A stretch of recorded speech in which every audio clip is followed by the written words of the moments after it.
नमस्कार, राष्ट्र की बात के साथ मैं हूं मानक गुप्ता। किसानों का आंदोलन 66 दिन से लगातार चल रहा है। किसान तीनों नए कृषि कानूनों की वापसी पर अड़े हुए हैं। आप भी जानते हैं, सरकार कानून में संशोधन को पहले से तैयार है, लेकिन वापसी पर राजी नहीं है। यानी सरकार और किसानों में गतिरोध। आप समझ गए किस बात पर है।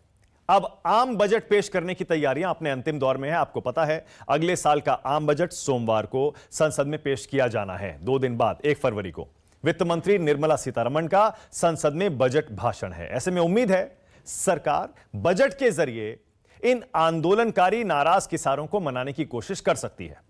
बजट पेश होने से पहले ही आज सर्वदलीय बैठक में प्रधानमंत्री मोदी ने एक बार फिर किसानों से बातचीत की पेशकश की है। पहली बार प्रधानमंत्री ने सीधे अपनी तरफ से कहा है कि वो किसानों से बातचीत के लिए तैयार हैं। बातचीत कृषि मंत्री नरेंद्र सिंह तोमर ने बताया कि प्रधानमंत्री ने सर्वदलीय बैठक में खुद यह बात कही है कि सरकार का बातचीत का ऑफर अभी भी वही है। कृषि मंत्री के बयान का हवाला देते हुए प्रधानमंत्री के बयान का हवाला देते हुए कृषि मंत्री ने कहा कि वो सिर्फ एक फोन कॉल दूरी पर हैं। यानी यह संदेश प्रधानमंत्री की तरफ से किसानों के लिए है कि वो एक फोन कॉल की दूरी पर हैं। नए सिरे से ऐसा लगता है सरकार किसानों की तरफ हाथ बढ़ाने की कोशिश कर रही है। इसीलिए राष्ट्र की बात में हमारा आज का सवाल, पीएम के नए ऑफर से मानेंगे किसान? क्या बातचीत का प्रधानमंत्री का ऑफर किसान स्वीकार करेंगे? और बजट से जो कि सोमवार को आना है, आंदोलनकारी किसानों को मना लेगी सरकार? इसी पर बहस करेंगे, लेकिन पहले जरा सुन लीजिए संसदीय कार्य मंत्री प्रहलाद जोशी आज सर्वदलीय बैठक के बाद क्या बोले। अगर आप डिस्कशन फर्दर कंटिन्यू चाहते हैं तो मैं एक फ़ोन कॉल पे अवेलेबल हूँ। जो स्टेटमेंट जो उनको कम्युनिकेट किया गया था, दैट स्टिल स्टैंड्स गुड। सरकार बातचीत करने के लिए तैयार है। ऐसा जो हमारा एग्रीकल्चरल मंत्री जी ने उस दिन कहा था, वो अभी भी ओपन है और सरकार चर्चा के लिए तैयार है। ये माननीय प्रधानमंत्री जी वो एग्रीकल्चरल मिनिस्टर जो स्टेटमेंट उस दिन दिए थे, उस स्टेटमेंट के लिए we stand it that stands of the government still it is okay, mean it stands good. हमारा मकसद ये है कि सरकार बात करे। एक वो कहने की चीज़ें होती हैं कि आंदोलन 6 महीने वो चला है। अगर 2 महीने चला सकता है तो आंदोलन 6 महीने भी चलेगा। ये वैचारिक बात है जो सरकारों से और किसानों के बीच में बैठ के बातचीत हो। तो अब जबकि बातचीत का ऑफर सीधे प्रधानमंत्री की तरफ से आ रहा है, हालांकि ऑफर पुराना है, लेकिन प्रधानमंत्री ने खुद कहा है कि सरकार बातचीत को तैयार है, बस एक फोन कॉल की जरूरत है। ऐसे में क्या किसान प्रधानमंत्री का ये ऑफर स्वीकार करने को तैयार हैं? मेरे साथ आज 2 किसान नेता राष्ट्र की बात में लाइव जुड़ रहे हैं। शिव कुमार कक्का जी हैं और योगेंद्र यादव। दोनों को आप देख पा रहे हैं, दोनों इस किसान आंदोलन के मुख्य चेहरे रहे हैं। हर प्रेस कॉन्फ्रेंस में किसानों की तरफ से आप इनको देखते हैं। मेरे साथ बीजेपी से राज्यसभा सांसद सुधांशु त्रिवेदी आ गए हैं और कांग्रेस की तरफ से आलोक शर्मा को भी देख पा रहे हैं। और साथ ही विजय सरदाना मेरे साथ जुड़ गए हैं, इकोनॉमिस्ट हैं, आर्थिक मामलों के जानकार भी हैं और कृषि की इकोनॉमी पर, एग्रीकल्चर इकोनॉमी पर पैनी नजर रखते हैं। आप सभी का स्वागत है। योगेंद्र यादव, मैं आपसे पहला रिएक्शन चाह रहा हूं, उसके बाद शिव कुमार कक्का जी और फिर जाऊंगा बाकी मेहमानों के पास, क्योंकि प्रधानमंत्री का ऑफर आया। योगेंद्र जी, सिर्फ एक फोन करना है आपको बातचीत के लिए। अब सीधे प्रधानमंत्री ऑफर दे रहे हैं। योगेंद्र जी, क्यों ना एक बार फिर से कोशिश की जाए? इतना कुछ हो गया योगेंद्र जी पिछले 4-5 दिनों में। 26 जनवरी को हमारे देश की आन बान शान के साथ खिलवाड़ हो गया। आपने देखा कितने पुलिस वालों को चोट आई, गणतंत्र दिवस पर दाग लगा। उसके बाद किसान नेताओं को कितनी दिक्कत ऑलरेडी हो रही है। 2 महीने से वो डटे हुए हैं सर्दी में। क्यों ना एक बार फिर से बातचीत शुरू की जाए जब पीएम खुद ऑफर दे रहे हैं। योगेंद्र जी, सच बात यह है भाई कि पीएम के ऑफर देने की जरूरत ही नहीं। हम तो ऐसे ही बात करने को तैयार थे। जब हमने तो किसी भी बात में नहीं कहा कि हम कृषि मंत्री से बात नहीं करेंगे। हम तो एक जमाने में कृषि सचिव से बात करने चले गए थे। तो हमारे लिए ये कोई नाक, इज्जत, मूंछ के बाल का सवाल नहीं है कि कौन बुलाए। प्रधानमंत्री ने कहा है, बहुत अच्छी बात है, स्वागत है, धन्यवाद है। और वो पता, मेरा फोन कॉल तो पता नहीं लेंगे या नहीं लेंगे, लेकिन आपके माध्यम से एक छोटी बात मैं उस फोन कॉल में कहना चाहता हूं, क्योंकि आप इसे ही फोन कॉल मान लीजिए। मैं कहना चाहता हूं प्रधानमंत्री जी, बहुत बहुत धन्यवाद। हम वार्ता के लिए पहले दिन से तैयार थे, 26 को भी तैयार, आज भी तैयार। लेकिन इस फोन कॉल में एक छोटा सा रिक्वेस्ट कर दूं प्रधानमंत्री जी, पिछले 3 दिन से जो गुंडागर्दी हो रही है आपके लोगों के द्वारा, उसे रुकवाइए। कल जो हुआ, पुलिस के प्रोटेक्शन के अंदर गुंडे आके, और सारा देश जानता है वो गुंडे कौन है मेरे दोस्त। आपने मेरे भाई अभी बोला कि 26 जनवरी को देश शर्मसार हुआ, लाल किले में जो हुआ, आपने बिल्कुल सही बोला, लेकिन पता नहीं क्यों आप ये बताने से चूक गए कि कल जो हुआ दिल्ली पुलिस की यूनिफॉर्म पे धब्बा था। ये भी आपको बोलना चाहिए था। गुंडे आते हैं, दिल्ली पुलिस के बैरिकेड में जवाई की तरह जाते हैं, जाके पत्थर फेंकते हैं, जबकि रैपिड एक्शन फोर्स वहां खड़ी देख रही है, और उसके बाद हाथ मिला के दिल्ली पुलिस से, दिल्ली पुलिस अच्छा योगेंद्र जी, एक सेकंड के लिए आपको रोकना पड़ेगा मुझे, और वो इसलिए रोकना पड़ेगा क्योंकि सर्वदलीय बैठक में प्रधानमंत्री ने जो बयान दिया है उसका वीडियो भी मेरे पास आ गया है। जरा सुन भी लेते हैं प्रधानमंत्री ने इस सर्वदलीय बैठक में किसानों के साथ बातचीत को लेकर क्या कहा है, सुनिए। जहां तक किसानों का विषय आपने स्पर्श किया है, मैं 22 तारीख की किसानों के साथ नरेंद्र सिंह जी तोमर और समिति की जो मीटिंग हुई, उसके बाद जो नरेंद्र सिंह जी तोमर ने कहा है उसको मैं दोहराना चाहता हूं, और आज भी आपके माध्यम से वही मैसेज मैं कन्वे करना चाहता हूं। नरेंद्र सिंह जी ने सभी किसान आंदोलन से जुड़े लोगों की मीटिंग में कहा कि हम लोग आज समझौते पर नहीं आ पा रहे हैं, हमारी तरफ से ये प्रस्ताव आपको हम दे रहे हैं, आप जाकर के चिंतन मनन कीजिए, और मैं एक फोन कॉल पर दूरी पर हूं, आप जब भी मन बना लें, मैं कुछ ही घंटों में आपके साथ मिलने का कार्यक्रम और स्थान तय कर लूंगा। भारत सरकार का वो प्रस्ताव आज भी वैसे का वैसा खड़ा है। आपके जितने भी परिचित आंदोलनकारी हैं, आप उनको जरूर बताइए कि तोमर जी ने तो स्पष्ट शब्दों में कहा हुआ है कि भाई ये हमारा प्रस्ताव है, आप आइए, एक फोन कॉल कीजिए, बात आगे बढ़ेगी। और मुझे विश्वास है कि आप सब भी चाहते हैं कि बातचीत से इसका समाधान निकलना चाहिए, और सरकार भी लगातार प्रयास कर रही है कि इसका समाधान बातचीत से होना चाहिए।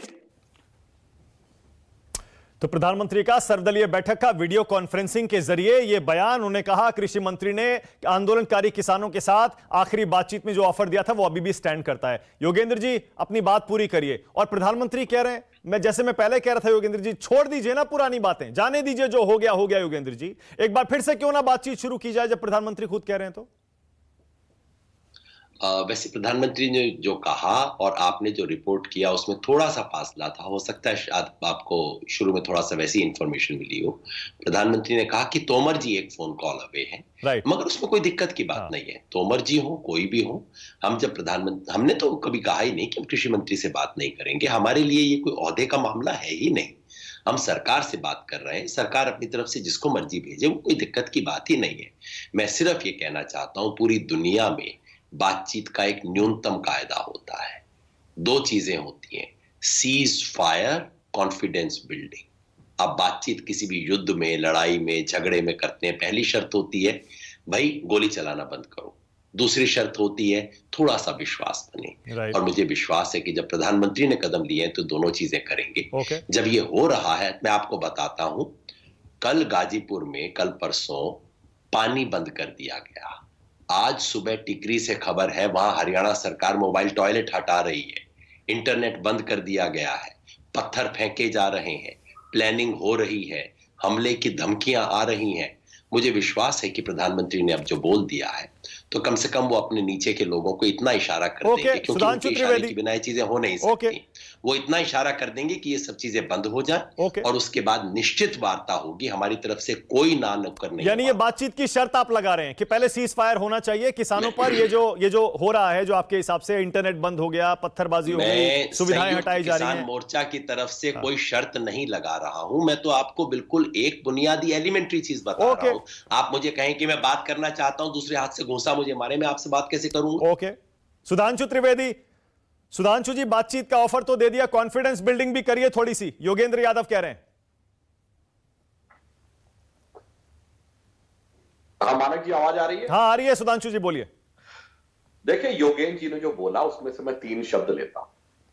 उन्होंने एक बात कही, विश्वास यानी कॉन्फिडेंस बिल्डिंग मेजर कहा, और ये कहा सीज फायर, और तीसरी बात ये कही कि भाई मैं संयुक्त किसान मोर्चे की तरफ से नहीं कह रहा हूं, मैं एक बात, यही सारी बातों का सार है मानक जी।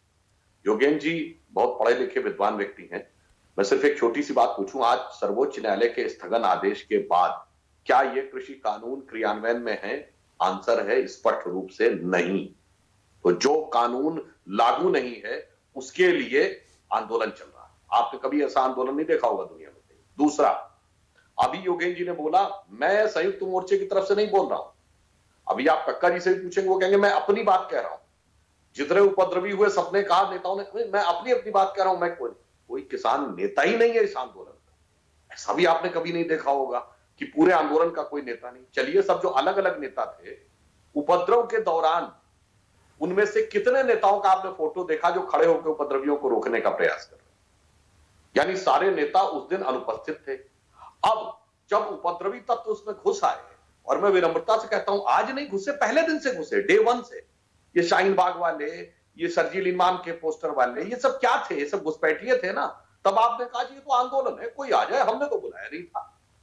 बिन बुलाए मेहमान बहुत से आ गए। अब आप कहते नहीं वो किसान नहीं। यानी आज स्थिति है, अंतिम शब्द पे आता हूं, विश्वास। जो सर्वोच्च न्यायालय ने कहा उस पर आपका विश्वास नहीं, नेताओं का एक दूसरे पे विश्वास नहीं, और 26 जनवरी की घटना के बाद नेताओं और आंदोलनकारियों का एक दूसरे का विश्वास नहीं। आप बताइए, कह रहे हैं सरकार पे विश्वास नहीं। और अंतिम वाक्य में कहता हूं, योगेंद्र जी ने कहा सीज फायर। अरे भाई, कोई युद्ध थोड़ी हो रहा है। और ये मारकाट अव्यवस्था जैसी स्थिति किस दिन से उत्पन्न हुई? 26 जनवरी से। जिस दिन ही अड़ जाना था कि नहीं, गणतंत्र दिवस वाले दिन ही करना है। और मैं विश्वास की बात पे एक वाक्य और कह दूं, हमारे मित्र आलोक शर्मा जी बैठे हैं, उनकी पार्टी जो बड़े विश्वास के साथ आपका समर्थन कर रही है और धड़ाधड़ ट्वीट आते हैं, उनसे कह दीजिए कि भाई ये तथाकथित काला कानून तो केरल में लागू है। तो मेरे लाल झंडे वाले भाइयों, अथवा वहां के सम्मानीय सांसद राहुल जी, अपने राज्य में तो पहले वो कानून समाप्त कर लो, तब दिल्ली में आके झंडा उठाओ। अथवा कॉन्ट्रैक्ट फार्मिंग महाराष्ट्र में लागू है, एनसीपी कांग्रेस सरकार ने लागू किया था और आज वही सत्ता में है। और विचित्र बात है, सरकार आंदोलन कर रही है। अरे भाई, अपना कानून निरस्त कर दो, उसके बाद आके आंदोलन करो। तो अब आप बताइए किस पे एतबार करें भाई? सुधांशु जी, किस से बातें चार करूं? सुधांशु जी एक सेकंड, ओके सुधांशु जी एक सेकंड, ओके एक सेकंड, सुधांशु जी एक सेकंड। एक तरफ आप कह रहे हैं कि किसान आंदोलन में इतनी सारी दिक्कतें हैं, आप कह रहे हैं इनको सुप्रीम कोर्ट में भरोसा नहीं है, नेताओं के कंट्रोल में अब वो किसान आंदोलनकारी जो उपद्रवी थे वो नहीं रह गए। अगर इतना इतना अव्यवस्थित ये आंदोलन चल रहा है तो आप बातचीत का ऑफर किसे दे रहे हैं फिर सुधांशु जी, और क्यों दे रहे हैं? हम आपसे यही तो कह रहे हैं भाई, किसान समझ ले। अब उनका आंदोलन अव्यवस्थित हो गया। 26 जनवरी को उन्होंने खुद स्वीकार कर लिया, सब किसानों ने, हमारे लोग नहीं थे, कहां से आगे भीड़ की हमें पता नहीं। यानी आपने विश्वास कर लिया कि अब आपका कोई नियंत्रण नहीं रहा। कुछ किसान यूनियनों ने विड्रॉ भी कर लिया। और जो आपने युद्ध वाली बात कही, स्थानीय लोगों ने विरोध करना शुरू कर दिया कि भाई हम कब तक आप हमारे घर के सामने की सड़क रोक के रखेंगे। तो हम ये कह रहे हैं कि भाई ईमानदारी से अपना एक प्रतिनिधि चुन लीजिए। और सरकार ने कहा है शब्द बाई शब्द और सेंटेंस बाई सेंटेंस, शब्दशः वाक्यशः, जिस बिंदु पे आपको आपत्ति हो बात करने को तैयार है। ओके जी इमोशनल हो गए। ओके, यानी सुधांशु जी, ओके यानी सुधांशु जी आपकी भी शर्त है, यानी सरकार की भी शर्त है कि इतने सारे नेताओं के साथ बातचीत नहीं होगी, एक नेता चुन लीजिए और उसको बातचीत के लिए भेजिए। नहीं, हम तो ये कह रहे हैं ना। देखिए मैंने क्या बोला, योगेश जी ने कहा मैं संयुक्त मोर्चा की तरफ से नहीं बोल रहा हूं, मैं अपनी बात कह रहा हूं। कक्का जी अभी कहेंगे मैं अपनी बात कह रहा हूं, मैं पूरे का प्रतिनिधित्व नहीं कर। तो बात किससे की जाए यही बता दें, ये तय करके बता दें कि आप फला से बात कर लीजिए। पर सुधांशु जी कैसी बात कर रहे हैं? एक मिनट, एक सेकंड, सुधांशु जी एक सेकंड, सुधांशु जी एक सेकंड, सुधांशु जी एक सेकंड, नहीं सुधांशु जी एक सेकंड। देखिए नहीं, ये फेयर नहीं है। आपकी सरकार ने, प्रधानमंत्री ने खुद दोबारा बातचीत का ऑफर दे दिया, कहा ना एक फोन कॉल कृषि मंत्री को, बस अभी दोहराया, वो ऑफर स्टैंड करता है। और आप कह रहे हैं कोई एक नेता चुन लीजिए। समझ नहीं आ रही है ये बात कि जिन नेताओं पर एफआईआर हो चुकी है, जिन नेताओं के खिलाफ लुकआउट सर्कुलर है, उनको आप बातचीत के लिए बुला रहे हैं और फिर कह रहे हैं कि एक नेता चुन लीजिए। तभी तो हम ये कह रहे हैं एक फोन कॉल तो आप करिए। तो कौन करेगा वो फोन कॉल? या 32 फोन कॉल आएंगे तो हम उसके लिए भी तैयार हैं। अच्छा, ओके। आलोक जी एक सेकंड में आ रहा हूं। शिव कुमार कक्का, ये ऑफर आपके लिए भी है। कक्का जी आपके लिए ऑफर है, प्रधानमंत्री का सीधा ऑफर। कह रहे हैं एक फोन कॉल करिए कृषि मंत्री को और बातचीत हो जाएगी। तैयार हैं आप? देखिए पूरी तरह तैयार है। जब भी वो बात उन्होंने की है हम हाजिर हुए हैं, जब भी बुलाया तब गए हैं, नहीं बुलाएंगे तो नहीं जाएंगे। हमने कभी चर्चा से मना किया ही नहीं है, चर्चा के लिए हमेशा तैयार रहे हैं। पर चर्चाओं में जो प्रस्ताव सरकार ने हमको दिया था वह प्रस्ताव हमारा बहुमत नहीं मान रहा है। उस बहुमत के आधार पर फैसला करेंगे। हम बहुत सामान्य सी मांग कर रहे हैं, हमारी 12 मांगे थी, हम केवल 2 मांग पर आए हुए हैं। 2 मांगों पर भी सरकार तो अभी एक चैनल को जवाब दे रहे थे, आधा अधूरा जवाब दिया उन्होंने। मैंने उनसे बताया कि सुषमा स्वराज जी को छोड़ दीजिए, अरुण जेटली जी ने और सुषमा स्वराज जी ने इन तीनों काले कानून की बहुत मुखालफत की है, बड़ा विरोध किया है। पार्लियामेंट का वीडियो हमारे पास में है, उनके पास में भी है। तो जब उन्होंने की है तो अब कह रहे हैं कि कानून बहुत अच्छा है। तो जब पूर्व में आप कहते थे कि कानून खराब है, गड़बड़ है, यूएस में फेल हो गया है, यहाँ फेल हो गया है, तो अब क्यों ये उनको अच्छा लगने लगा है? तो ये इनमें अंतर क्यों है? ये अंतर नहीं होना चाहिए ना। इसलिए ओके ये तो आपने देखिए बीजेपी से पलटवार करके एक क्रॉस क्वेश्चन कर लिया, लेकिन आप पर अभी भी ये जिम्मेदारी है क्योंकि गेंद आपके पाले में है कक्का जी। इतना कुछ हो गया, वही बात मैं आपसे कह रहा हूं जो योगेंद्र जी से कह रहा था। ये फ्रेश ऑफर है, ये नया ऑफर है बातचीत का। एक फोन कॉल करके क्यों नहीं सारे के सारे ये जो इतनी कड़वाहट आ गई है इसको खत्म करके बातचीत दोबारा शुरू की जाए। और जैसे सुधांशु जी कह रहे हैं सुप्रीम कोर्ट इसे स्थगित कर चुका है, रोक लगा चुका है। सरकार का ऑफर है 1.5 साल 2 साल के लिए कानून को ठंडे बस्ते में डाल देंगे। जाके बात तो करिए, फोन उठाइए, फोन करिए। कक्का जी क्या दिक्कत है? नहीं बात करेंगे, बात करने से कहां पीछे हट रहे हैं। हमारे साथी ने बताया कि बात करने का स्वागत कर रहे हैं, हम प्रधानमंत्री जी को धन्यवाद दे रहे हैं। वहां कहीं समस्या नहीं है कि बात नहीं करेंगे, बात करेंगे। आज समाचार मिला है, कल हम बैठक करेंगे, बैठक करने के बाद में सामूहिक निर्णय होता है। ऐसा नहीं है जो बार बार आरोप लगा रहे हैं कि इनका कोई नेता नहीं है। हमारा 40 संगठन एकजुट पहले थे, आज है। हमारी 40 में से कोई भी बाहर नहीं गया है कि अनावश्यक प्रचार दुष्प्रचार ना करें। और जो घटना घटी है उस घटना में हमारे 40 लोगों के संगठन में से कोई नहीं था। ये हम दिल्ली पुलिस को पहले से बता चुके हैं। उसके बाद में इस बात को दोहराने का कोई मतलब नहीं। ठीक है। शिव कुमार कक्का न्यूज 24 पर राष्ट्र की बात में आधिकारिक तौर पर कह रहे हैं, किसान नेता हैं, किसान आंदोलन में शामिल हैं। वो कह रहे हैं कि सरकार की तरफ से जो फ्रेश ऑफर आया है इस पर हम कल बैठक करके चर्चा करेंगे।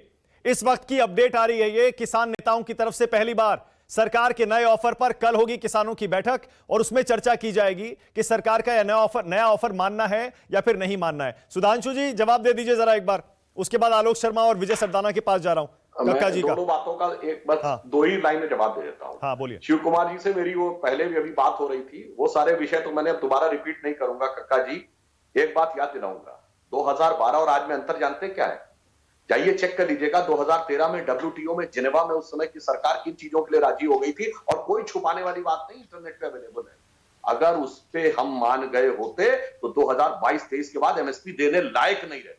वो तो अगस्त 2014 में बाली में मोदी सरकार जाके चट्टान की तरह अड़ गई और कितनी आलोचना हमारी हुई कि आप WTO की पूरी बैठक को बिगाड़ रहे हैं। और हमने पहली बार नहीं किया, अटल जी की सरकार समय में 99 में सियाटल में यही किया था, जाके चेक करिए, कहा गया था इंडिया सैबोटाज सेटर। तो इसलिए उस समय के लिए जेटली जी का वह कहना सही था और आज परिस्थिति अलग। और अंत में एक बात और कह दूं, दूसरा सेंटेंस आपने कहा हम सामूहिक रूप से कर रहे हैं, पूरा स्वागत है। अभी आपने 40 की संख्या बोली, पहले 42 बोला जाता था। इन 40 में से एक आप किसान यूनियन बताइए जिसका कोई अध्यक्ष ना हो। वो कहते हैं हम सामूहिक निर्णय लेते हैं। मान्यवर, एक गांव देहात की कहावत है, बहुतय जोगी मठ उजाड़, बहुतय जोगी मठ उजाड़, वो दिख रहा है। और एक और कहावत है, साझे की हंडिया चौराहे फूटती है। तो साझे की हंडिया का दृश्य 26 जनवरी के बाद से चौराहे पे दिख रहा है। आप सब लोग गांव देहात की कहावतों से वाकिफ होंगे, इन्हें भी थोड़ा आत्ममंथन करके आगे का निर्णय लेना। नहीं, मुझे समझ में नहीं आ रहा सुधांशु जी। आलोक शर्मा जरा आइए। आलोक शर्मा बताइए, मुझे समझ में नहीं आ रहा सुधांशु जी, आप तीर पर तीर चला रहे हैं किसान नेताओं पर, किसान आंदोलन पर एक तरफ, और दूसरी तरफ बातचीत का ऑफर भी दे रहे हैं। समझ नहीं आ रही है ये दोहरी स्ट्रैटेजी कैसी है। आलोक शर्मा आइए जरा बताइए। आलोक शर्मा, क्या आप स्वागत करते हैं, क्योंकि ये ऑल पार्टी मीटिंग में प्रधानमंत्री ने प्रस्ताव रखा है, आप स्वागत करते हैं सरकार के इस प्रस्ताव का? मुझे मानक जी आज बड़ा अच्छा लगा था कि शायद आज प्रधानमंत्री महोदय ने स्वयं ऑफर दिया होगा, लेकिन जब आपने ब्रेकिंग न्यूज करके वो क्लिप चलाई तो मेरा बड़ा दिल टूटा कि प्रधानमंत्री महोदय का अहंकार आज भी वहीं सातवें आसमान पर। उन्होंने स्वयं अपना कुछ नहीं कहा। उन्होंने कहा नरेंद्र तोमर जी के प्रस्ताव को मैं दोहराता हूं। उन्होंने अपनी तरफ से कोई प्रस्ताव नहीं दिया। मैसेज कन्वे शब्द है उसके अंदर कि मैसेज कन्वे कर रहे हैं। बड़ा दिल दुखा मेरा। मुझे लगा था कि शायद अब देश के प्रधानमंत्री कहीं ना कहीं थोड़े से पसीजे होंगे।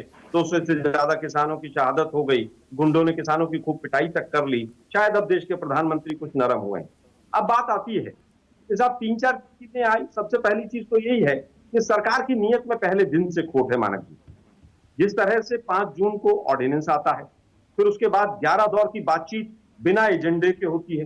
किसान कहते हैं कि हमारा जो ये बिल है ये वापसी करने का एजेंडा है। फिर बिना एजेंडे के 11 दौर की जो बातचीत हुई उसका क्या रिजल्ट निकला। उसके बाद विश्वास और कॉन्फिडेंस की बात आई।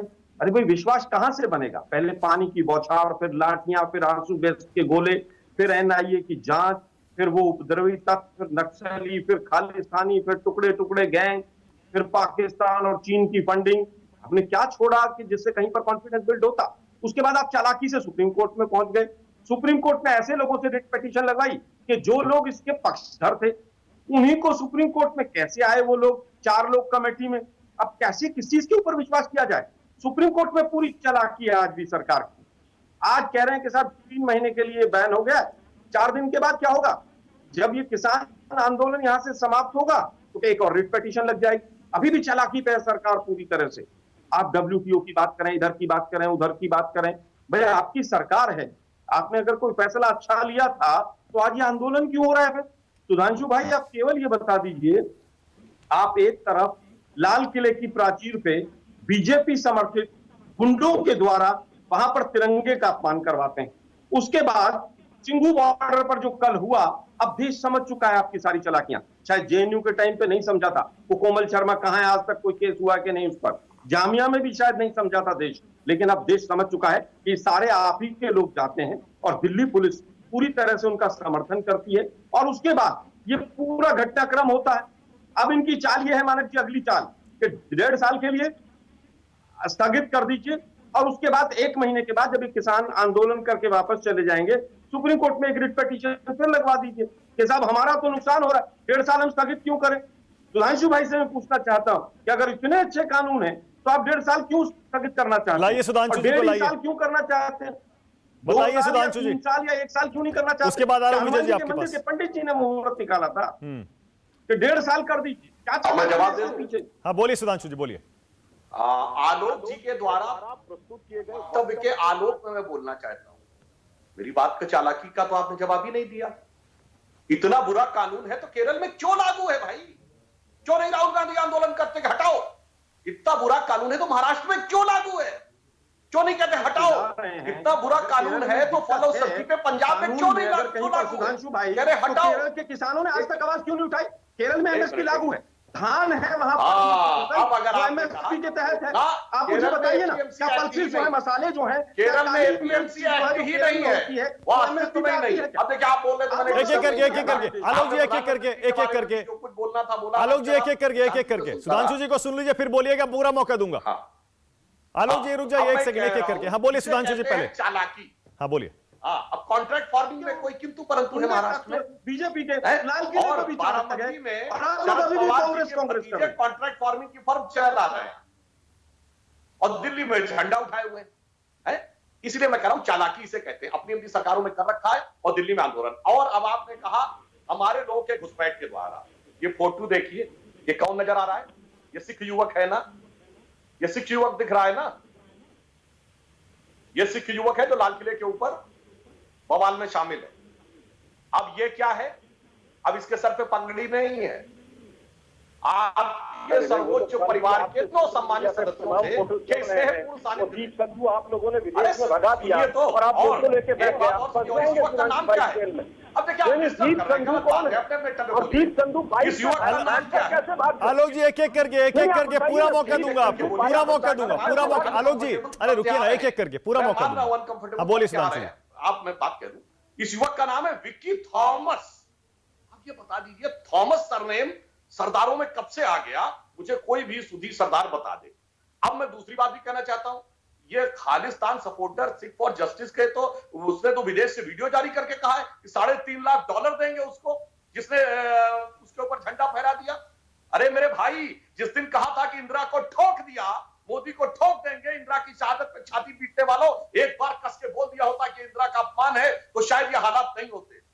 जिस दिन महात्मा गांधी की प्रतिमा के साथ अपमानजनक व्यवहार हुआ था वॉशिंगटन डीसी में, तथाकथित खालिस्तान का झंडा फहरा दिया था, गांधी के नाम के होल कॉपीराइट बोलो, अगर एक बार कह दिया होता गांधी के अपमान के गुनहगार है, तो ये हालात नहीं होते। ये लाल किले पे झंडा फहराने की परंपरा पंडित नेहरू ने शुरू की थी। अरे आज एक बार बोल दीजिए सुधांशु जी, परंपरा के गुनहगार है ना, अरे गांधी को अपमान कर दो, इंदिरा को ठोक दो, बस किसी तरह मोदी की कुर्सी हिला दो। इसलिए मैं कह रहा हूं चालाकी सब समझ। सुधांशु जी, लेकिन मैं तो फिर से वही बात कह रहा हूं, क्योंकि पूरा देश जो है वो थक रहा है, बिल्कुल थक रहा है। इसीलिए मैं कह रहा हूं सुधांशु जी, जो योगेंद्र यादव कह रहे हैं और जो आपकी बातों में झलक नहीं रहा है, क्यों नहीं कॉन्फिडेंस बिल्डिंग करते? अगर बातचीत के इस प्रस्ताव में ईमानदारी है तो फिर इंटरनेट बंद करना, और जैसे आप शब्दों के तीर चला रहे हैं बार बार इन किसान नेताओं पर, क्यों चला रहे हैं? अगर ईमानदारी से आप वो बातचीत का प्रस्ताव दे रहे हैं तो हमारी तरफ से ईमानदारी में कोई कमी थी? ये कानून का मामला है, कानून में शब्द सा बात होती है। 10 सेकंड दीजिएगा, लाइन बाय लाइन। अब लाइन बाय लाइन पे बात ही नहीं करने को तैयार है तो ईमानदारी कहां? ओके, हम तो ईमानदारी से तैयार है। ओके, बोलिए आलोक जी, बोलिए। उसके बाद पहले विजय सरदाना, फिर जा रहा हूं बाकी योगेंद्र यादव और कक्का जी के पास। बोलिए आलोक शर्मा। सुधांशु भाई ने 2-3 चीजें उठाई यहाँ पर, अभी भी वो इमोशनल पिच पर खेलना चाहते हैं। इंदिरा गांधी को ठोक दिया, अरे भाई जिस व्यक्ति ने कहा उसको जेल में क्यों नहीं डाला? सरकार तो हरियाणा में भी आपकी है और केंद्र में भी आपकी है, और इंदिरा गांधी मेरी लीडर नहीं थी, इस देश के प्रधानमंत्री। आपने कोई एक्शन नहीं लिया क्योंकि आप लेंगे नहीं। उसके बाद आपने आतंकवादियों की बात की। साहब, जून 2016 में 238 खालिस्तानी आतंकवादी जो बैन थे, जिनका वीजा हिंदुस्तान में, आपने सरकार आते ही 2016 में उनका वीजा हटाया और उन्होंने पूरे इंटरनेशनल लेवल पर पूरी अपनी मूवमेंट स्टार्ट। ये आपका अकाली दल के दबाव में लिया गया फैसला था। कहेंगे तो मैं कॉपी भिजवा दूंगा सुधांशु भाई आपके पास। दूसरी तीसरी चीज, अभी भी आप लोग मुख्य मुद्दे से देश को भटका रहे हैं। इंटरनेट कनेक्शन काट दो, ये कर दो, वो कर दो, पानी काट दो, टॉयलेट हटा दो। इन चीजों से कॉन्फिडेंस बिल्डिंग मेजर होगा क्या? आपने 2 फैसले लिए थे, 2 चीजों पर सहमति बनी थी, बिजली का बिल और पराली को जलाने की सहमति। आज तक एडमिनिस्ट्रेटिव ऑर्डर नहीं आया, क्यों नहीं आया? उसमें भी चालाकी थी। सहमति बन गई, ब्रेकिंग न्यूज चल गया आज तक पे और सब चैनलों पे, उसके बाद भी आज तक एडमिनिस्ट्रेटिव ऑर्डर नहीं आया। क्यों नहीं आया? क्योंकि नियत में आज भी सरकार के खोट है, और यही कारण है कि आज ओके, ऑलराइट, विजय सरदाना। ओके, विजय सरदाना। ओके, विजय सरदाना, माफ करिएगा विजय जी, हाथ जोड़कर माफी मांग रहा हूं, बहुत देर बाद आ रहा हूं आपके पास, क्योंकि शुरू में प्रधानमंत्री के प्रस्ताव, उस पर किसान नेताओं का रिएक्शन और बीजेपी का जवाब, ये जरूरी था। विजय जी, अब मैं, क्योंकि जाहिर है आपका जो एक्सपर्टीज है वो इकोनॉमी में है, मंडे को बजट आने वाला है विजय जी, क्या सरकार, आपको लग रहा है कि अभी तक जो बजट बनाकर चल रही थी उसमें अब लास्ट मिनट कुछ चेंजेस कर रही होगी किसानों को खुश करने के लिए? विजय सरदाना। देखिए, खुश करने की बात ही नहीं है, आप इस बात को मानिए। इस देश में 50 से 60% आबादी गांव में रहती है, कृषि संबंधित काम करते हैं। किसी भी देश, किसी भी साल, अगर आप देखेंगे तो रूरल इकोनॉमी और एग्रीकल्चर पे हमेशा फोकस रहता है, चाहे कोई भी सरकार आए। तो किसानों को खुश करने की बात नहीं है, ये इस देश की जरूरत है। किसान अगर आगे नहीं बढ़ेगा, ये देश आगे नहीं बढ़ सकता। समस्या ये है कि पिछले 70 साल में 4 लाख हमारे छोटे किसानों ने आत्महत्या करी। क्या उस हालात को बदलना है या नहीं है? किसान को पैसा नहीं मिलता। आज भी आप ये देख लीजिए कि अगर आप डिटेल में जाएंगे, आज चर्चा का विषय नहीं है, किस तरह से छोटे किसानों को लूटा जाता है बिचौलियों के द्वारा। आप जाइए एक बार इन्वेस्टिगेटिव रिपोर्ट करिए, आपको बहुत कुछ सीखने को मिलेगा। आपको ये सब चीजें बदलनी पड़ेंगी, नहीं तो जो 4 लाख किसानों ने आत्महत्या करी है वो कैसे रुकेगा? इस देश में गरीबी कैसे हटेगी? मेरे को एक बात समझ में नहीं आती ये सब किसान नेताओं की, कि आप कहते हैं कानून हटा दो, लेकिन 4 लाख किसानों ने जो आत्महत्या करी, क्या आप वही कानून दोबारा चाह रहे हैं? और अगर आपके पास बेहतर कानून है, पिछले 60 दिन में इनको क्या करना चाहिए था कि एक अल्टरनेट कानून ड्राफ्ट करके जनता के सामने रख देते कि सरकार का ये कानून है, हम ये कानून चाहते हैं। एक हेल्दी डिबेट होती, एक पॉजिटिव डिबेट होती। कानून वापस कर लो, अल्टरनेट क्या आएगा किसी को नहीं नहीं पता। अल्टरनेट दे तो रहे हैं वो विजय वैक्यूम जी, में दे तो रहे हैं। क्या उन्होंने कहा तो एमएसपी गारंटी का कानून दो, ये वापस ले लो और एमएसपी गारंटी कर दो। देश में जितनी भी खरीद होती है सारी एमएसपी पर हो। राजनीति कर रहे हैं आप भी देखिए, आप पत्रकार हैं, आपका आर्ग्यूमेंट तथ्य बेस्ड होना चाहिए। हाँ। एमएसपी पे गारंटी दे दो, चलो बैठ के चर्चा तो करो कि एमएसपी के कानून की भाषा क्या होगी। हाँ। कितना पैसा सरकार देगी। हाँ। कैसे प्राइवेट सेक्टर खरीदेगा। अगर प्राइवेट सेक्टर ने बचा हुआ माल नहीं खरीदा तो वो बाकी माल कौन खरीदेगा। किस क्वालिटी के माल की क्या प्राइसिंग होगी, कैसे डिस्पोजल होगा। जिस माल में कीड़ा लग गया वो कैसे बिकेगा, जिस माल में ज्यादा नमी है वो कैसे बिकेगा, जो खाने लायक नहीं है वो कैसे बिकेगा। क्या वो हर चीज नहीं होती खेत में। खेत में कोई फैक्ट्री थोड़ी है कि यूनिफॉर्म क्वालिटी निकलेगी। मेरा ये कहने का मतलब है कि चाहे वो एमएसपी हो, चाहे वो कृषि कानून हो। ओके। मैं आज भी सारे किसान साथियों से बोलता हूं, इनके नेताओं से बोलता हूं, चलिए आप सरकार से बात मत करिए। मैं आपसे निवेदन करता हूं कि आप बैठिए एक्सपर्ट्स के साथ, एक कानून ड्राफ्ट करिए और जनता के सामने रखिए। देखिए सरकार ने यह कानून बनाया था, इसमें यह खामियां थी, यह हमारा कानून है, इसमें देखिए किसानों का भी फायदा हो रहा है, देश का भी फायदा हो रहा है। सरकार क्यों नहीं मानती। एक पॉजिटिव हेल्दी डिबेट शुरू होगी। ओके। आप टर्निंग पॉइंट आपके सामने है, योगेंद्र जी पॉजिटिव चाहते ही नहीं। हाँ बोलिए योगेंद्र जी, बोलिए, स्वीकार करिए चुनौती विजय सरदाना की। काश विजय जी को कुछ तथ्य भी पता होते, पर खैर मैं पूरी बात बता दूं। देखो हुआ क्या है माणक भाई, सरकार को इस आंदोलन के सामने ना इनके पास कोई तर्क थे ना कोई नैतिक आधार था। सरकार सोच रही थी बस 90 सेकंड का कोई वीडियो मिल जाए जिससे आंदोलन को बदनाम किया जा सके। 2 महीने बेचारों को नहीं मिला।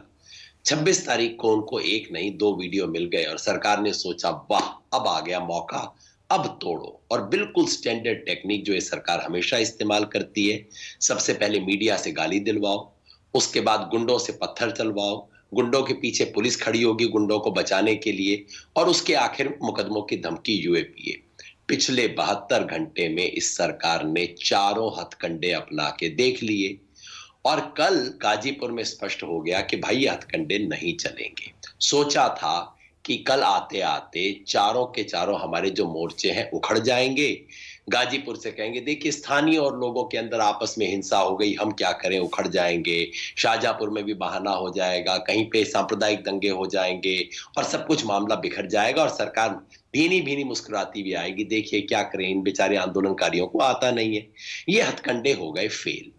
उसके बाद प्रधानमंत्री का ऑफर आता है, मैं बहुत स्वागत करता हूं, इज्जत करता हूं और हम निश्चित इसके ऊपर बात करेंगे क्योंकि हमने तो किसी भी दिन बातचीत से इनकार किया ही नहीं है। बातचीत से इनकार नहीं किया, लेकिन जो कृषि मंत्री का आखिरी मीटिंग में ऑफर था उसका जवाब भी आपने नहीं दिया ना योगेंद्र जी। उसी के बाद तो 26 जनवरी की रैली पर आप पड़ गए, ट्रैक्टर रैली पर, और फिर सारी बात हाथ से निकल गई। स्पष्ट जवाब नहीं, बिल्कुल स्पष्ट जवाब दिया कि ये ऑफर हमें मंजूर नहीं है। हाँ। अगर प्रधानमंत्री आज कह रहे हैं कि जो कृषि मंत्री ने दिया था वो लास्ट ऑफर था, हाँ। तो फिर तो बात शुरू ही नहीं। नहीं, ये नहीं कहा उन्होंने किसी भी बातचीत में। हाँ, तो एग्जैक्टली, तो आप मेरी बात अब सुन लीजिए। प्रधानमंत्री ने कहा है, बहुत अच्छी बात है, हमें वार्ता से कोई गुरेज नहीं है, जरूर वार्ता शुरू करेंगे। मुझे पूरा विश्वास है कि अब जब प्रधानमंत्री ने खुद अपना मुंह खोला है वार्ता के बारे में, तो वो अपने छुटभइये नेताओं को जरा बता देंगे कि भैया पत्थर फेंकना बंद करो, ये कोई लोकल लोग नहीं है, ये बीजेपी आरएसएस के लोग हैं, इनके नाम स्पष्ट है, अमित शाह के साथ तस्वीर इनकी है, ये भ्रम फैलाना बंद कीजिए कि लोकल लोग हैं। अपने छुटभइये नेताओं से पत्थर चलवाना बंद कीजिए, हरियाणा और उत्तर प्रदेश की सरकार से ओछी हरकतें बंद कीजिए और अपने प्रवक्ताओं को सिखा दीजिए कि थोड़ा शालीन भाषा में किसानों के साथ बात किया करें। और आखिरी बात विजय सरदाना जी को, विजय जी, जिस कानून की आप तलाश कर रहे हैं वो 2 साल पहले हमने ड्राफ्ट करके पूरे देश के सामने धूमधाम से पेश किया था, लोकसभा में पेश किया था, तमाम कृषि एक्सपर्ट से चेक करवाया था और 21 पॉलिटिकल पार्टीज ने सिग्नेचर किए थे। वो आपके लिए मैं पीडीएफ कॉपी भिजवा दूंगा। विजय जी कृपया ये ना कहें कि विकल्प इन्होंने दिया नहीं है कभी। आप जैसे व्यक्ति जब ऐसी बात कहते हैं तो शोभा नहीं देता।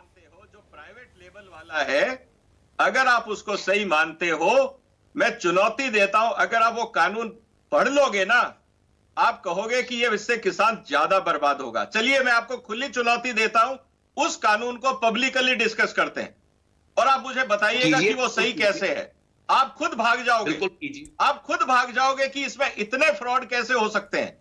आप पढ़िए उस कानून को। अच्छा, ओके, मैंने बनाया है, मैं पढ़ूंगा क्यों नहीं। ओके, ऑल राइट, ओके, एक काम करेंगे विजय जी एक काम करेंगे, रूप से किसान बर्बाद उस होगा। प्रस्तावित कानून पर फिर बहस कर लेंगे। सुधांशु जी से जवाब लूं उससे पहले योगेंद्र जी एक चीज और बता दीजिएगा, आप पर भी एफआईआर है योगेंद्र जी, आपके खिलाफ भी शायद लुकआउट नोटिस है। उन एफआईआर के रहते क्या ये बातचीत हो पाएगी योगेंद्र जी? और आपको तकलीफ हो रही है क्या उससे, जो एफआईआर हुई है आपके प्रति, आपके खिलाफ? भाई लुकआउट तो उसके लिए होता है ना जो भागा हो। अरे भाई मैं आपके सामने बैठा हूं, दिल्ली पुलिस के ऑफिसर दिन में 5 बार फोन करते हैं, अभी 2 घंटे पहले फोन आया था।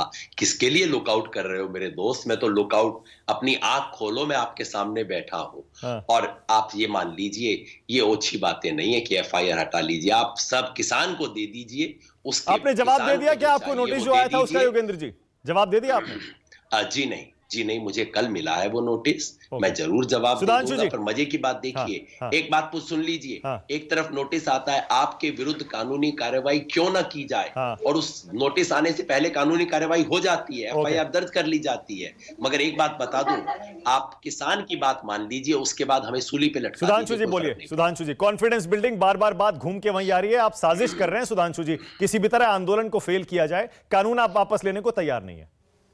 एक बात तो मैं स्पष्ट कर दूं कि लुकआउट का मतलब होता है कि अगर विदेश जाने का प्रयास करे तो सरकार को तुरंत सूचित किया जाए, एयरपोर्ट पे जानकारी रहे। दूसरा मैं बात ये कहना चाहता हूं कि अभी विनम्रता के साथ योगेंद्र यादव जी ने कहा कि विजय सरदाना जो कि कृषि क्षेत्र की अर्थव्यवस्था के विशेषज्ञ हैं, उन्हें तो जानकारी नहीं है, और योगेंद्र जी जो कि सांख्यिकी मामलों के विशेषज्ञ थे, उन्हें उनसे बेहतर जानकारी। चलिए कोई बात नहीं, वो भी मैंने मान लिया। योगेंद्र जी ने जो मॉडल एक्ट बनाया है, जो उन्होंने कहा कि उन्होंने रखा, तो आलोक शर्मा जी की पार्टी की जहां सरकारें काहे नहीं लागू कर देते, अल्टरनेट लेके सामने आए ना। वहां से विधानसभाओं में ये तो प्रस्ताव पारित कर रहे हैं, हम ये लागू नहीं करेंगे। निगेटिव बोल रहे, कुछ पॉजिटिव बोल के दिखाओ ना कि हम इसको लागू करके दिखाएंगे। और दूसरी बात कहना चाहता हूं, अगर ये सरकार का षड्यंत्र था तो ये 26 जनवरी को फाइनल मैच होगा, ये वीडियो किसका है? सरकार का है क्या? ये बताइए। लाठी गोटी लेके आना, बक्कल उखाड़ देंगे, ये राकेश टिकैत ने बोला कि सरकार ने बोला है? और ये बताइए जो चंडूनी ने वहां किया हरियाणा में, वो और आरोप तो मतलब मैं कोई व्यक्तिगत आक्षेप नहीं कर रहा, आप लोगों पर भी, मतलब कक्का जी पर भी लगा दिए, इन पर भी लगा दिए, वो क्या सरकार ने लगवाए क्या? इसलिए मैं कहना चाहता हूं जो कुछ उपद्रव हुआ, और यही दीप सिद्धू था ना, जब अंग्रेजी में बोल रहा था, लोगों ने कहा ये कौन सा किसान है जो अंग्रेजी बोल रहा था? क्यों किसान अंग्रेजी नहीं बोल सकता क्या? नई पीढ़ी का किसान है, तब तो नई पीढ़ी के किसान का प्रतिनिधि था, अब सरकार का घुसपैठिया हो गया। तो भाई आप तो यही नहीं तय कर पा रहे कौन घुसपैठिया है, कौन बाहरी है आपस में। इसीलिए तो मैं कह रहा हूं कि विवेक और दृष्टि दोनों यहां पर समस्या। अंत में एक बात ये कह देता हूं भाई, रणदीप सुरजेवाला जी ने कहा कि केंद्र सरकार को तो कानून बनाने का हक ही नहीं है, तो स्टेट का अधिकार है। तो भाई जब कानून बनाने का केंद्र को हक नहीं है तो केंद्र के खिलाफ आंदोलन क्यों? और या फिर आलोक शर्मा जी कह दें कि हम अपने पार्टी के उस स्टैंड को विड्रॉ करते हैं और हम ये मानते हैं कि केंद्र को यह हक है, इसलिए केंद्र के खिलाफ कानून आंदोलन कर रहे हैं। गजब है भाई। क्लोजिंग कमेंट दीजिए आलोक शर्मा, बोलिए बोलिए आलोक शर्मा। के खिलाफ होगा। आलोक शर्मा, देखिए मुझे लगता है कि बहुत टेक्निकल चीजें आई हैं। सबसे पहला तो सवाल यही है, माना कि ये कानून मांगा किसने था? किसानों ने तो कभी मांगा ही नहीं है। 7 साल पहले क्यों मिले? सरकार को तो आते ही सबसे पहला ये काम करना चाहिए था। क्या ये कानून के रिजल्ट बिहार में नहीं देखे आप लोगों ने? फिर दूसरा, अभी सरदाना साहब ने काफी ज्ञानवर्धन किया लोगों का। सरदाना साहब जब से मोदी जी की सरकार आई है ना, सुसाइड के आंकड़े एनसीआरबी ने देने बंद कर दिए, वो जरा पोर्टल खुलवा लीजिए दोबारा। तीसरी चीज, सुप्रीम कोर्ट की बात हो चाहे कहीं की बात हो, सरकार ने सुप्रीम कोर्ट के ऊपर भी प्रश्न चिन्ह लगवा दिया है जिस तरह के फैसले करवाए हैं। दूसरी चीज, जनवरी को इंटेलिजेंस एजेंसीज ने कहा कि इस तरह का उपद्रव हो सकता है। अमित शाह जी बंगाल में चुनाव लड़वा रहे हैं, आसाम में रैलियां कर रहे हैं, बिहार में चुनाव लड़ा जा रहा है, किसान यहाँ बॉर्डर पे बैठा है, हैदराबाद में रोड शो हो रहा है। मुझे लगता है कि ये सरकार पूरी तरह से फेल हो गई है। ओके, मेरे पास टाइम खत्म हो गया है, मेरे पास टाइम बिल्कुल खत्म हो गया है। डिबेट चलती रहेगी क्योंकि अब जैसे कि आपने योगेंद्र यादव और शिव कुमार कक्का जी को सुना, दो बड़े किसान नेता हैं, इस आंदोलन का प्रमुख चेहरा हैं। दोनों कह रहे हैं सरकार के इस ऑफर पर, जो कि इस बार सीधे प्रधानमंत्री की तरफ से आया है, कल बैठक करके चर्चा करेंगे। उम्मीद यही है, जैसा मैंने पहले कहा, पूरा देश थक चुका है, सब ये चाहते हैं बातचीत हो, कोई समाधान निकले, किसान अपने घर जाएं और ताकि सारा का सारा देश एक बार फिर से मेन स्ट्रीम पर आए, अपनी नॉर्मल रोजमर्रा की जिंदगी बहाल कर सके। बहुत बहुत शुक्रिया राष्ट्र की बात में आ जाने के लिए सुधांशु त्रिवेदी, आलोक शर्मा, कक्का जी आपका, योगेंद्र यादव, विजय सरदाना। छोटा सा ब्रेक ले रहे हैं, खबरें जारी है। नमस्कार, मैं हूं मानक गुप्ता। अगर आपको हमारा ये वीडियो पसंद आया हो तो इसे लाइक और शेयर जरूर करें, और हां, हमें सब्सक्राइब और फॉलो करना ना भूलें ताकि आप देश और दुनिया की कोई खबर मिस ना करें। तो जुड़े रहिए हमारे साथ और देखते रहिए News 24।